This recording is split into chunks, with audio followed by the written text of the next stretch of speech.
എന്തിനാ സൽമ ഇതൊക്കെ? ഉമ്മ പറഞ്ഞിട്ടാ. എന്നാൽ ഇതൊക്കെ ഞാൻ ചെയ്തോളായിരുന്നു.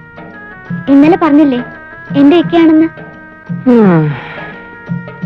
പാല് മിച്ചം കാണോ വെളിയിൽ കൊടുക്കാൻ? ഉമ്മ ദാ വിളിക്കണ്. ആരാ? ആ, ഹോട്ടൽ മുതലാളിയാ. എന്തേ ഇന്നും പാല് പിരിഞ്ഞാ? പിരിഞ്ഞതല്ല, കച്ചവടം കുറച്ച് കൂടുതലുണ്ടായിരുന്നു. ചന്ത ദിവസമല്ലേ. ഉള്ളത് തരാം. ഇവിടെ ഇപ്പൊ പാലിന് ആവശ്യമുണ്ട്. ആ, അതെനിക്ക് മനസ്സിലായി. ദാ മൊന്ത കൊത്തി കൊത്തി മുറത്തി കേറി കൊത്തിയല്ലോ. നനയ്ക്കല്, വിഴിയല്, ഉടക്കല്. ബഷീറിക്കാൻ ഇല്ലല്ലോ. വിരുന്നുകാരെ വേണ്ട വിധത്തിൽ സൽക്കരിക്കണമല്ലോ. നിങ്ങൾ ഈ ആട്ടിന്റെ എരുമിന്റെയും പശുവിന്റെയും പാല് ഒരുമിച്ച് ചേർത്ത ചായ ഉണ്ടാക്കണേ. ഈ ഉമ്മ ജീവിക്കാനേ സമ്മതിക്കൂല.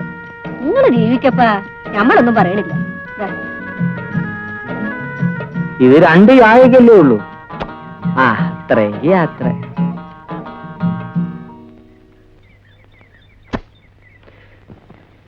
നീ എന്താ തമാശ പറയണ? തമാശ പറഞ്ഞതല്ലേ ഉമ്മ. ഞാൻ വള്ളം ഇറക്കാൻ തീരുമാനിച്ചു കഴിഞ്ഞു. എന്തെങ്കിലും ഒരു തൊഴിൽ വേണ്ടേ ഉമ്മ? ആ, ഇത് തന്നെ ആവട്ടെ. വളരെ ചെറുപ്പത്തിൽ ഞാൻ കുട്ടനാട്ടിലാണ് വളർന്നത്.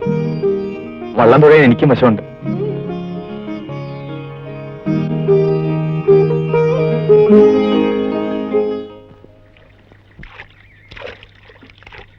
അക്കരയ്ക്കല്ലേ?